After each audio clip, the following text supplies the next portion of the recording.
Hello, welcome to my another new video. তো আজকে আমরা চলে যাচ্ছি পন্ডিচেরি বেড়াতে।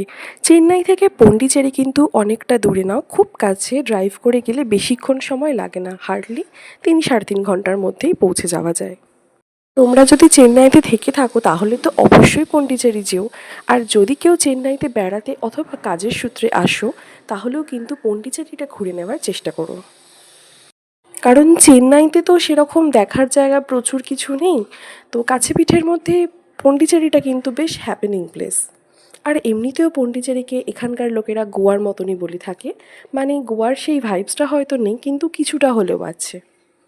তো এই দেখো, রাস্তা দিয়ে যেতে যেতে একটা সময় এরকম আসলো যে দুদিকে সমুদ্র আর মধ্যিখান দিয়ে আমরা যাচ্ছি।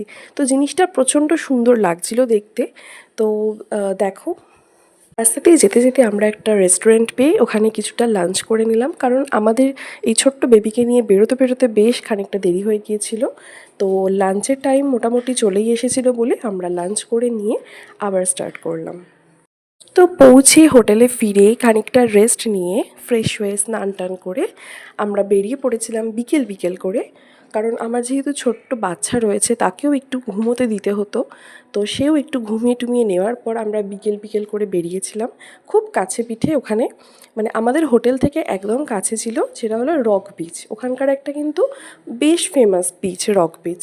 তো সেই রক বিচে আমাদের একদম মানে হোটেল থেকে একদমই কাছে ছিল। তো সেই রক বিচে আমরা চলে গিয়েছিলাম, কাছে বলেই গিয়েছিলাম আর কি। রক বিচে যেটা মেন ভালো লেগেছে, রক বিচের সামনের যে রাস্তাটা ভীষণ সুন্দর। মানে এক সাইডে বিচ আর এক সাইডে খুব ভালো ভালো ক্যাফেটেরিয়া বলো, রেস্টুরেন্ট বলো, ইভেন থাকার হোটেলও রয়েছে। তো সেইখানে প্রচুর মানুষের ভিড়, মানুষ যাচ্ছে আসছে হাঁটছে, অনেক মানুষ রিল বানাচ্ছে। তো ওই জায়গাটা খুব সুন্দর এবং ভীষণ সুন্দরভাবে মেনটেন করা, ভীষণ পরিপাটি পরিষ্কার একটা জায়গা। এবং এই জায়গাটায় গেলে মনে হবে বেশ খানিকটা সময় চুপ করে বসেই থাকি, কারণ এই জায়গাটা এতটাই সুন্দর। মানে সমুদ্র, মানুষজন, সব কিছু দেখতে না খুব ভালো লাগে। তো এই জায়গাটাতে কিভাবে যেন সন্ধে হয়ে গেল বুঝতেই পারলাম না, সময়টা এতটাই তাড়াতাড়ি কেটে গেল। তো এখান থেকে হেঁটে পাশেই পড়ছিল ফ্রেঞ্চ কলোনি, যেটা আমাদের গোয়াতেও অনেকটা রয়েছে ফন্টেনহা স্ট্রিটে। তো সেই রকমই ফ্রেঞ্চ কলোনি একটা এখানেও রয়েছে। তো আমরা সেই ফ্রেঞ্চ কলোনিটা হেঁটে হেঁটে গিয়েছিলাম একটু ঘুরে নেওয়ার জন্য। ফ্রেঞ্চ কলোনিটাতে যখন পৌঁছলাম একেবারেই অন্ধকার হয়ে গিয়েছিল, তাই সেভাবে ভিডিও ওখানে তোলা হয়নি, কারণ সেভাবে বোঝা যাচ্ছিল না কিছু। তো কিছু স্টিল ফটো আমি তোমাদের সাথে শেয়ার করলাম, যেটা ফ্রেঞ্চ কলোনিতে তোলা হয়েছিল।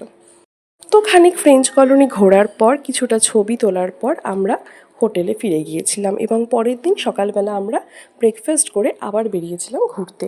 তো সেগুলো আমি শেয়ার করছি পরের ভিডিওতে। ততক্ষণ পর্যন্ত চলো টাটা।